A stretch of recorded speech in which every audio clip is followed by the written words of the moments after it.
Hey, if you want to perform the hard reset of your Redmi 13C by using the system settings, first of all you have to go into the settings, then scroll down and you have to go into the additional settings. Now then scroll down one more time and we have to go for this option, the factory reset. And here, as you can see, we've got information that we are going to erase everything. So if you input into your phone like SD card or SIM card, just remove it from your phone before performing this reset.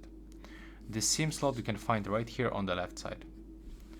Then click to erase all data. If you are sure that you really want to do this, click to factory reset. And right now please subscribe to my channel so you will help me to grow it, and I will be really grateful for it. Now when it's time to disappear, just click next. And now just wait for another 10 seconds and click OK one more time to perform the complete hard reset of this device.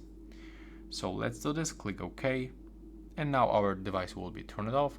It will perform the reset process and it will be turned on, and we will have to perform the first setup of this device. And yeah, that's all for this video. Bye bye.